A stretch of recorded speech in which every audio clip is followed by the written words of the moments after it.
What's up YouTube? It's Trey Martin from athlete.rehab.com, and today we're going to go over 5 ways to optimize your Tommy John rehab so you come back better than ever before.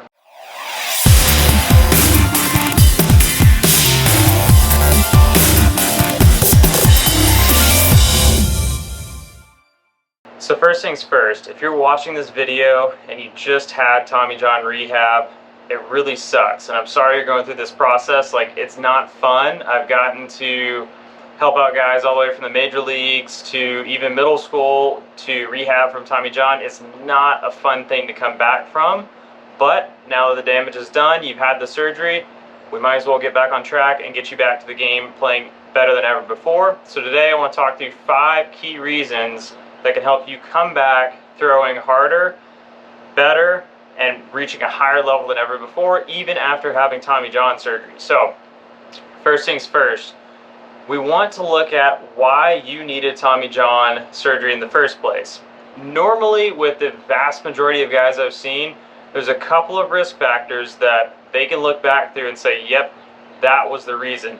Normally it'll look like something like this, like they threw the most pitches they've ever thrown in their life the week before to really gut out a good 9-inning win. And then that next week they got back on the mound and that's when they had their injury. Or they've been playing showcase after showcase and then one day the elbow just pops. So it'll normally look like something like that. It's very, very rare that you see someone that has just perfect mechanics, there's nothing going on with their body whatsoever, and for whatever reason their elbow just blew out. It doesn't happen often.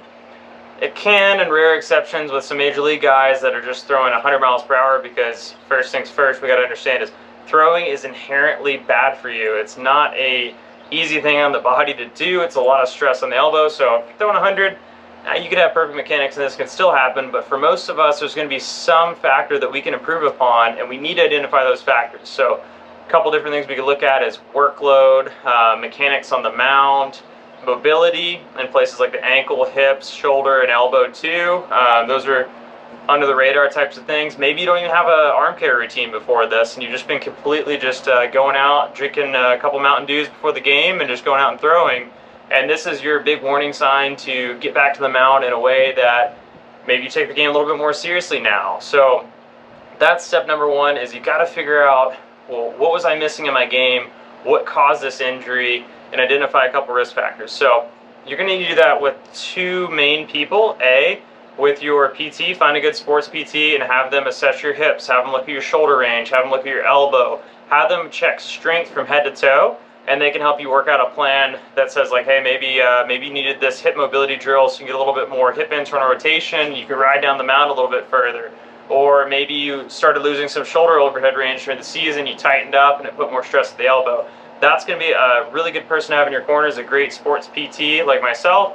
Step 2, find a great pitching coach. When you start getting back onto the mound, they can help you work through some of the mechanical tweaks. Maybe you open up on the front side a little bit early and left your arm out to dry. They can help you rework the mechanics, and we'll get back to that a little bit later on in a little bit more detail. Number 2, this is an amazing time over the next year and a half to a year and a half from Tommy John rehab to really develop your lower body strength and your overall full body strength too. A lot of guys that I've worked with in the past, they've never done a traditional strength conditioning program. They just throw and they're playing 11, 12 months out of the year. They take no times off, especially in Florida. So maybe this is your opportunity to really build up your legs and come back 15, 20, 30 pounds heavier than you were last year, and you're able to transmit more force. You don't have to rely on the elbow as much to get torque. You can use physics to your advantage because, well, mass moves mass, so it does help to come back a little bit bigger. And this is a great time to just deload, really focus on your nutrition. You're not picking up a ball anyway for a while, up to a good 4 to 6 months even, so you might as well pick it up and get some weight on you and really hit the gym hard. Number 3, this is an awesome time to develop the mental side of the game. So maybe if you're a pitcher, this looks like really spending some time looking at game film and learning how to attack hitters, learning pitch sequencing, how to mix up fastballs, changeups, curveballs, sliders. Watch some pro guys, watch how they go about the game. And this is an awesome time to really study film and also look at some of your old outings if you have those on film by chance, and you can really look at, well, where did I leave my pitches? Where am I missing with the ball to the plate? And then start working backwards from there to address the mental side of things. Also a good time too to start working on good mental health practices too in the game, developing some mental toughness, and someone to look into too, maybe like a good sports psychologist. Another thing too, a little side note there, coming back from Tommy John is really, really hard mentally as much as it is physically. So the first time you go throw that ball, I've had guys throw it 3 feet in front of them. They're terrified. So work on the mental side of the game and visualizing before you get back into throwing. Hey, it's going to go well. I can throw well again. As cheesy as it sounds, it might help you come back and throw with not as much fear, because it's going to be normal. You tear your elbow, you have an injury, you're going to come back and feel like you're going to have a lot of anxiety trying to throw for the first couple weeks. So as much prep as you can do going into this, the better.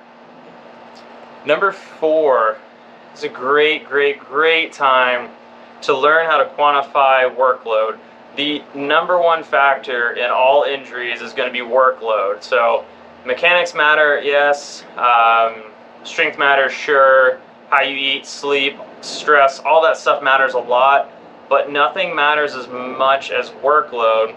So if you've been overworked and that's when you had your injury, hey, you learned from it now. So it's a really good time to learn how to track how many pitches you threw, not just in the game either. Some guys will just spend all their time thinking, well, I only threw 60 pitches this week, and then they went through football with their buddy for 3 hours one day. They went through long toss with their friend at 300 feet, and they don't think about those things.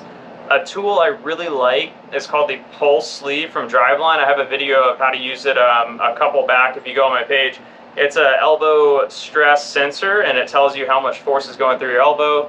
So tools like that are a great way to learn, hey, how much am I throwing anyway? Like, how much stress am I actually putting through my elbow? And then you can build a smart plan as you're getting back with your pitching coach, so you're not overextending, and then you know how much workload capacity you have. Because in baseball, if you're used to throwing 100 pitches and you've been trained that way for a while, you've built up, you've ramped up well, you're not super likely to get hurt at that point. It's when you go from 20 pitches to 80 pitches, that's when injuries happen. So you got to develop a good workload capacity and get a really good understanding of how much training do I have, how much stress can my elbow take, and how trained am I for the game. So this is a great time when you have that 3 to 6 months of really not doing much besides meeting someone like me and doing some boring rehab. It's a good time to really think about those things of like, how many pitches am I actually throwing, how much stress am I going through my elbow, and learning how to manage that in the season so the same thing doesn't happen again.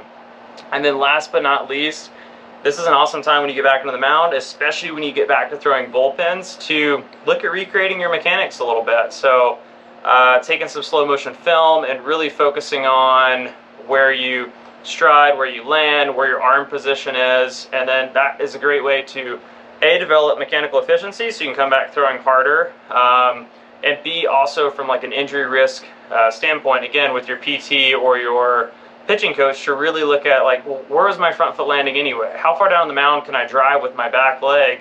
All of these little nuances that maybe you haven't had time to look at before because you're too busy just trying to sling 100 to 200 pitches a game, and you finally, the straw finally broke the camel's back. So maybe this is a good time to go back in the lab and at the pitching mound and look at what does your pitch design look like.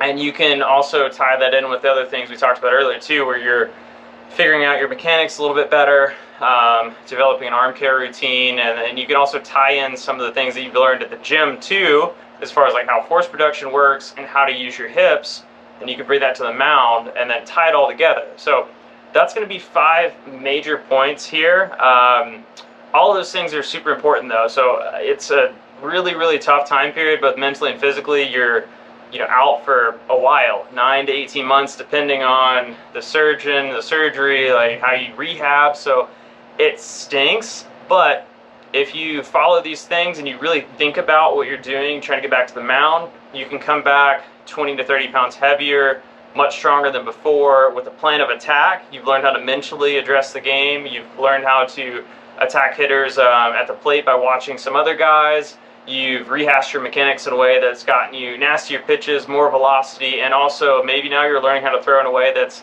less stress on the elbow. and you're transferring most of the power from your pelvis, core, and lower half, and now you're coming back throwing harder than ever, nastier stuff, and your elbow's feeling better. So I hope this video helps, and if you need anything, shoot me a comment below. I'd love to help you out with your elbow rehab journey.